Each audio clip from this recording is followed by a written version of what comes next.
오늘은 부활주일입니다. 예수님께서 부활하시는 날을 기념하는 주일입니다.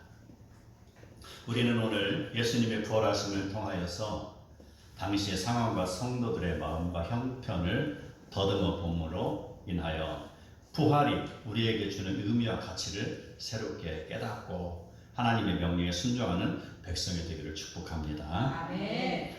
예수님께서 십자가 위에 죽으셨을 때 상황이 어떻을까요? 바로 예수님의 제자들이 거의 다 도망쳤죠. 그 자리에 요한을 제외한 나머지 제자들은 다 도망쳤고 오직 여인들만 남아 있었습니다. 너무 쓸쓸한 곳이었어요. 자, 그 제자들의 마음이 어땠을까요? 백성들의 마음처럼 자기가 믿고 따르던 선생님으로부터 커다란 변화와 민족의 대혁명을 기대했었을 것입니다.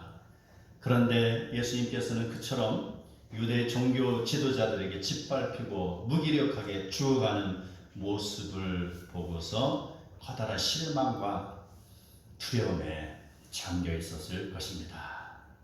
아마도 예수님께서 십자가에 죽으신 같이 바로 주변에 있는 상황은 바닥까지 더 이상 내려갈 곳이 없는 초점을 찍은 것이 아닌가 생각합니다.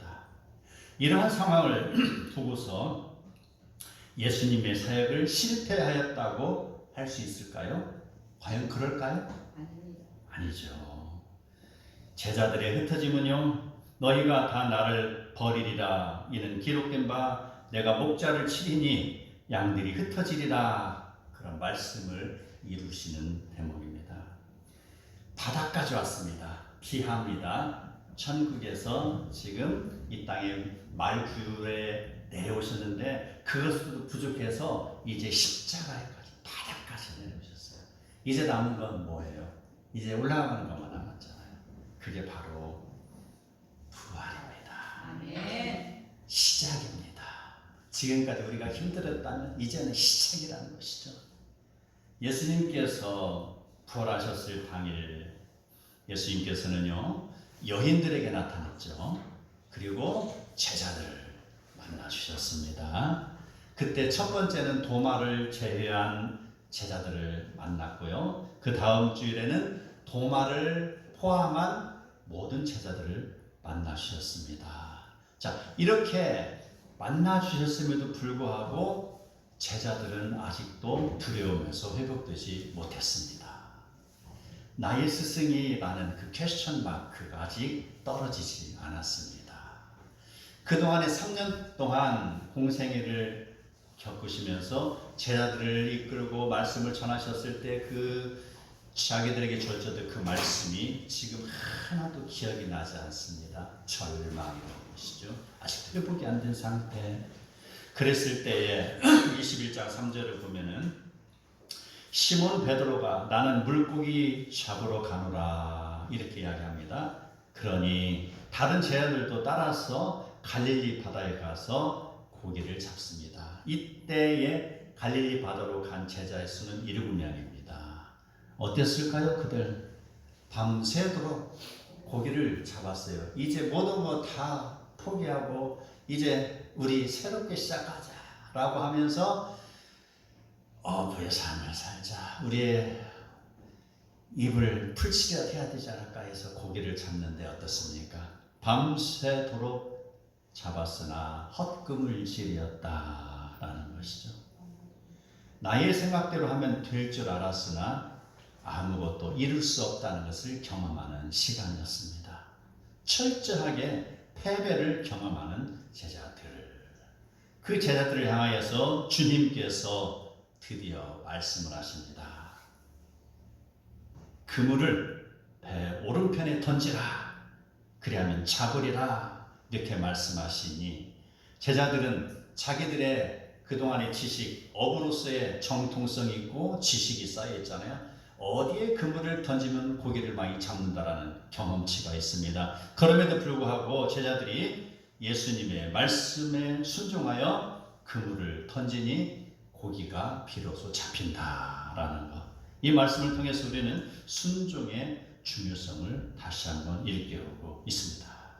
그 이후에 주님께서 제자들에게 생선과 떡을 구워서 먹이고 계셨으니 바로 제자들을 향해서 위로와 회복의 시간을 가지고 계시는 것입니다.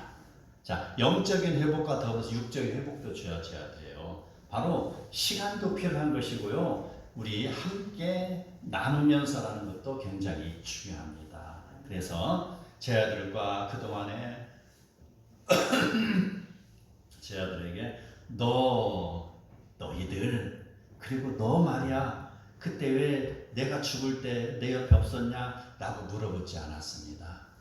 예수님께서는 묵묵히 고기를 주고 떡을 주면서 베드로야, 안드레야, 야고보야 이름을 부르면서 한 사람 한 사람 위로해 주고 계셨던 것입니다.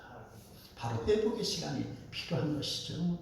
그리고 나서 예수님께서 드디어 오늘 본문으로 넘어가는 구절, 베드로를 불러서 하시는 말씀.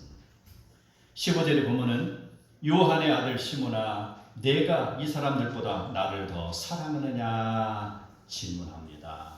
그랬을 때 베드로가 대답하기를 내가 주님을 사랑하는 줄 주님께서 아시나이다.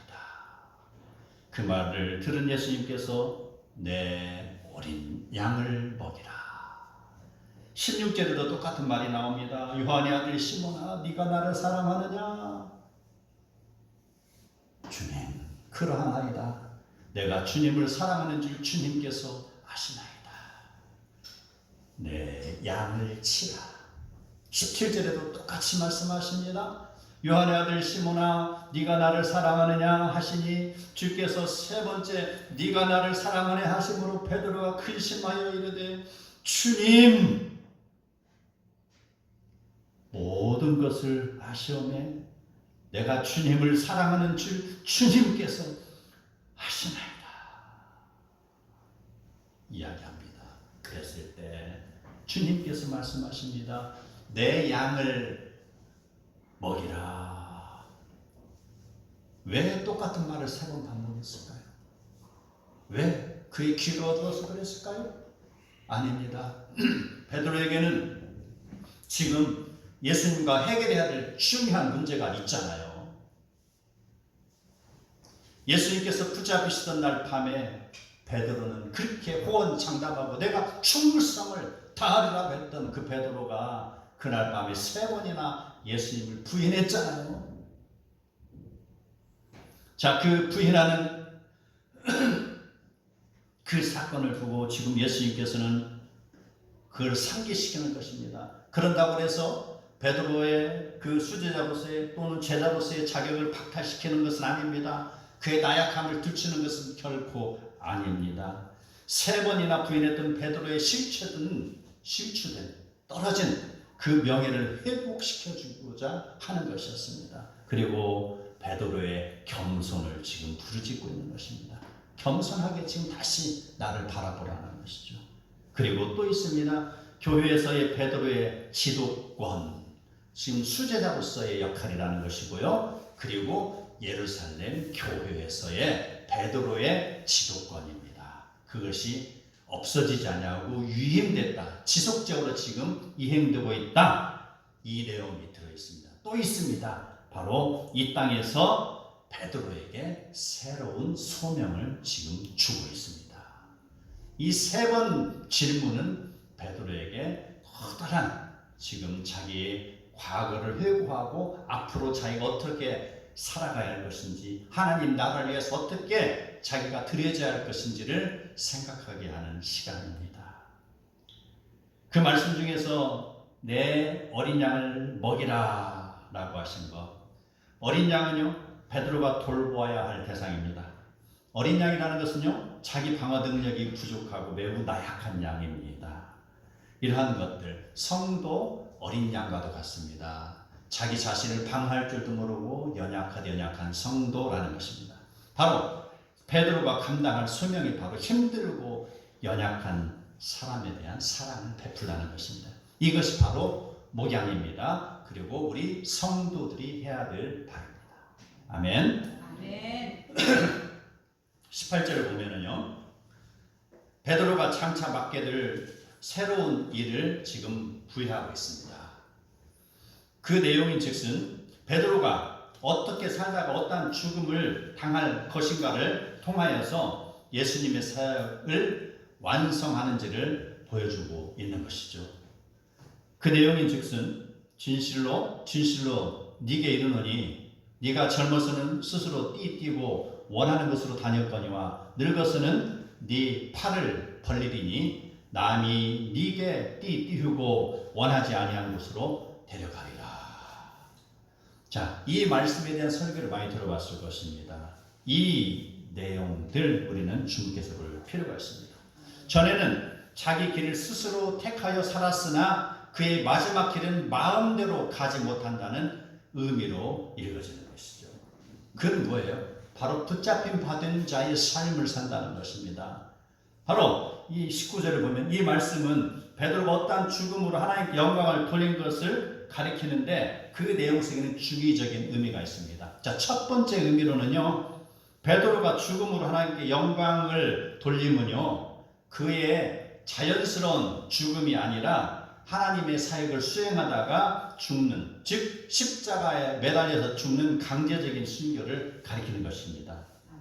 자, 그 의미 이상의 것을 우리는 오늘 발견해야 되는 것이죠. 자, 두 번째 의미는요, 지금까지 살아온 베드로를 보면은요, 더 이상 자기 자신의 의지대로 살 수 없기 때문에라는 것입니다. 내가 주를 위해서 충성을 다하겠노라 라고 다짐했던 베드로가 그날 저녁에 3번이나 부인했잖아요. 나의 의지로는 살 수 없다는 것이에요. 그게 언제든지 나의 의지는 무너질 수 있다는 내용이기도 합니다. 바로 그렇기 때문에 주님께 붙잡힌 바 되는 삶을 살아간다는 것이죠. 네 팔을 벌리리니 남이 네게 띠띠우고 이거죠. 너의 팔을 벌리리니 남이 너에게 띠를 띄운다. 바로 너의 자의적인 것이 아니다. 바로 외부로부터 오는 이라는 것이죠. 누구로부터 주어지는 그런 삶을 살 것이다라는 것입니다. 다시 이 말을 표현하면요, 너는 지금까지 실패하였으니 이제 개과천선에서 너의 노력으로 잘 살아보라라는 그런 내용이 아닙니다. 네가 과거에는 그렇게 잘못했지만 이제 회개하고 올바르고 아름답게 한번 살아봐, 이 내용이 아니에요. 우리는 여기서 깊은 신학과 신앙의 내용을 발견해야 됩니다. 실패한 너의 그릇에 너의 의지를 담으려 하지 말고라는 거예요. 실패한 나의 그릇에 나의 의지를 담지 말라. 이것이 바로 복음의 그런 진수입니다. 아멘. 어떻게 하는가? 바로 실패한 너의 그릇에 내가 하나님의 영광을 담는다는 것이죠.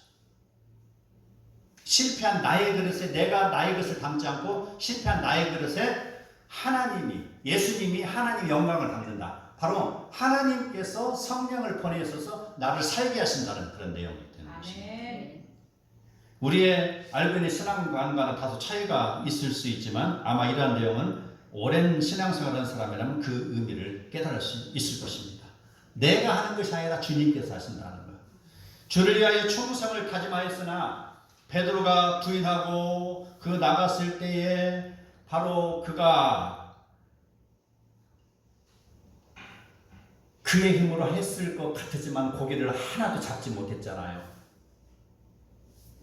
그랬을 때에 하나님께서 말씀하시는 것, 예수님께서 말씀하실 때 자기 그릇을 내어주라는 것, 바로 네 배 오른쪽에 그물을 던지라 할 때 순종하는 것이 되는 것입니다. 자, 이 말을 다시 한번 우리 의미를 새겨보면은 주님의 일을 하는 것은요, 부족한 자를 들어서 쓰시는 것이 아니에요. 부족할지라도 라는 거예요. 우리 구분을 잘해야 됩니다. 내가 부족하니까 주님께 나를 들어서 쓰신다, 그거 아닙니다. 내가 부족할지라도 라는 거예요. 내가 부족할지라도 내가 순종하고 따르며 쓰신다는 것이에요. 예. 우리는요, 잘났다고 똑똑하다고 자만할 것도 없습니다. 그렇다고 부족한 것을 자랑스럽거나 당연시할 필요는 또 없다는 것이죠. 있는 그대로 하나님 나가서는 되는 것이죠. 오직 하나님의 일은 하나님의 방법으로 하나님께서 이루시기 때문입니다. 우리는 하나님이 나를 쓰시도록 순종하여 내어드리면 되는 것입니다. 예수님께서 똑똑한 사람을 쓰셨다고 하면은요, 왜 부활의 첫날에 그 연약한 여인들에게 보이셨으며 제자들에게 보이셨냐 이 말입니다. 똑똑한 사람들 찾아가서 보였어야 되지 말입니다. 그러나 하나님의 방법은 있는 그 자리에서 순종하는 자를 부르신다는 거 우리는 굉장히 깊게 받아들여야 됩니다. 아멘. 창세기를 보면은요, 노아 방주 사건이 나타나죠. 거기에 노아는 하나님으로부터 산 중턱에 배를 만들라는 명령을 들었습니다. 그 명령을 장장 120년에 걸쳐서 순종을 했어요.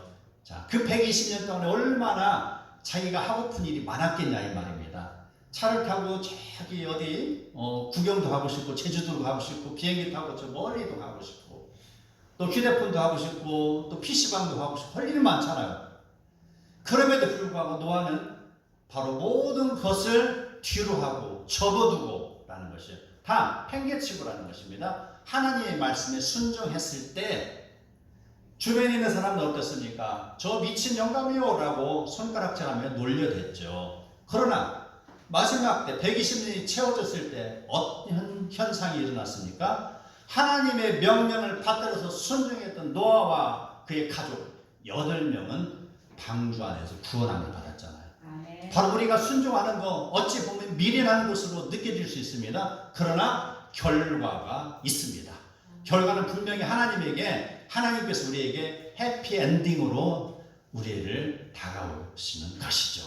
아멘. 바로 이러한 것처럼요, 우리는 하나님의 명령에 순종하고 따를 때 하나님께서 나를 통하여 일한다는 것을 다시 한번 다짐하시기 바랍니다. 아멘. 예수님께서 부활하셨음에도 불구하고 제자들까지도 서먹서먹한 상태였으나 그 제자들을 위로하시고 너희들의 빈 그릇에 너희 자신을 심지 말고 바로 하나님을 의지하라. 그러면 성령께서 너의 길을 인도하시리라. 지금 그거예요. 핵심이 그겁니다. 이게 바로 부활하시고 제자들을 만났을 때 예수님께서 그 겁쟁이들이고 도망쳤던 그 제자들을 통해서 지금 하나님 역사를 다시 한번 이루실 것이라는 지금 의미가 부여되고 있는 모습이죠.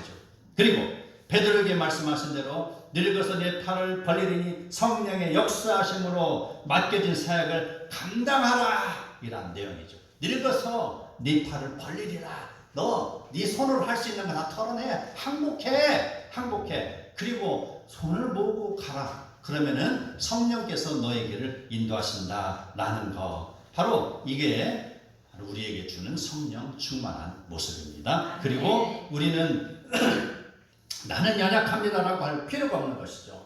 그의 제자들은 어떻습니까? 다 두려워했지만 예수님께서 그 한 사람 한 사람을 만나주셨고 베드로에게 말씀하신 대로 성령을 내가 너에게 주리니라는 말씀을 들었을 때 그의 제자들은 이제 과거의 두려움에 쌓이던 제자들이 아닙니다. 그의 제자들은 이제요, 마태는 그가 성경을 기록하였고요, 에티오피아에 가서 순교하였습니다. 마가와 또 알페오 아들 야고보는 애굽에 가서 순교했습니다. 베드로와 누가와 안드레와 바울은 그리스 로마에서 순교했습니다. 그리고 예수님의 형제 유다는 페르시아와 주변 인근에서 순교했습니다. 야고보와 다데오는 예루살렘에서, 바돌로메는 아르메니아에서, 빌립은 터키에서, 그리고 의심 많았던 토마는 인도에 가서 복음을 전하다 순교하였으니 그들은 이제 과거의 사람이 아닙니다. 이제 내가 나의 힘으로는 할 수 없는 걸 내가 고백합니다. 내가 할 수 없음을 나의 빈 것을 예수님으로 채우니 나를 도우소서 라고 했을 때 바로 그곳에 그들이 성령의 충만함을 입고 그들이 복음을 전한 것입니다.